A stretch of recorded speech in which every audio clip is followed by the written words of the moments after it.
Good morning, grade 5.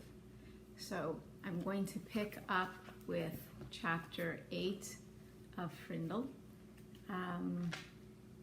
We left off with Nicholas starting to use the word Frindle with Mrs. Granger in the class, and needless to say, I don't think she's quite impressed with him. So I'm going to read you chapter 8, and then I'm going to send you some work to do. All right, chapter 8 is called Mightier Than the Sword. 2 days later, the photographer came to take class pictures. The 5th grade picture would be taken last, right after lunch. That gave Nick and his secret agents plenty of time, and they whispered something into the ear of every 5th grader. All the individual pictures had been taken, and finally it was time for the group picture. Everyone was lined up on the auditorium stage. Everyone's hair looked great, and everyone was smiling. But when the photographer said, "Say cheese," no one did. What do you think they did? Instead, every kid said, "Frindle," and they held one up for the camera to see. The photographer was out of film, so that shot was the only 5th grade group picture he took. So you have to remember, we're not using iPhones and stuff where you can take 100 different pictures. This was film that got developed, and it was a whole process. And you only had so many options on a roll of film. You either had 12, 24, 36 maybe. And when you were done, unless you had more in your case with you. 6 of the 5th grade teachers were not pleased, and Mrs. Granger was furious. No one had really wanted to make the teachers mad. It was all just fun. It also got all the kids in the school talking about the new word. And when people pick up a new word, they say it all the time. The kids at Lincoln Elementary School liked Nick's new word a lot, but not Mrs. Granger. The day after the class picture, she made an announcement to each of her classes, and she posted a notice on the main bulletin board by the office. Anyone who is heard using the word Frindle instead of the word pen will stay after school and write this sentence 100 times. I am writing this punishment with a pen. Mrs. Granger. 100 times after school. But that just made everyone want to use Nick's new word even more. Staying after school with the lone Granger became a badge of honor. There were kids in her classroom every day after school. It went on like that for a couple of weeks. One day near the end of 7th period, Mrs. Granger asked Nick to come talk to her after school. "This is not detention, Nicholas. I just want to talk."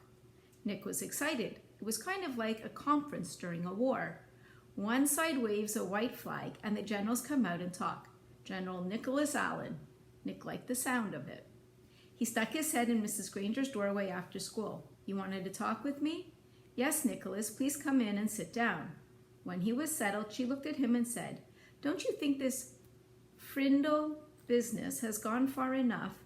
It's just a disruption to the school, don't you think?"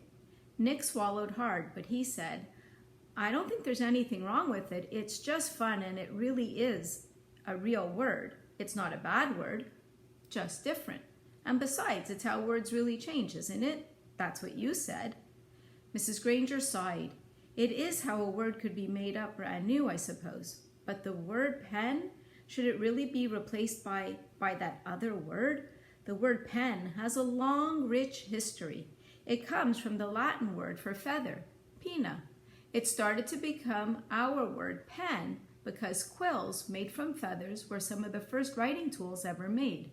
It's a word that comes from somewhere. It makes sense, Nicholas." "But Frindle makes just as much sense to me," said Nick. "And after all, didn't somebody just make up the word pinna too?" That got a spark from Mrs. Granger's eyes, but all she said was, "Then you're not going to stop this?" And Nick looked right in her eyes and said, "Well, a bunch of my friends and I took an oath about using the word, and we have to keep our promise, and besides, I don't think there's anything wrong with it. I like my word." Nick tried to look brave, like a good general should. "Very well then, I thought it would end up this way. Mrs. Granger pulled a fat white envelope from her desk drawer and held it up. "This is a letter I have written to you, Nicholas." Nick held out his hand, thinking she was going to give it to him. But she didn't. "I am not going to send it to you until all this is over. I want you to sign your name and put today's date across the back of the envelope. When you read it, whenever that may be, you will know it is the same letter and that I have not made any changes to it." "This is weird," Nick said to himself, but to Mrs. Granger he said, "Sure," and he signed his name in his best cursive and put the date under it. Then Mrs. Granger stood up abruptly and said, "Then that is all for today, Nicholas, and may the best word win." There was a frown on her face, but her eyes were different, almost happy. And Nick was halfway down the hall before it hit him.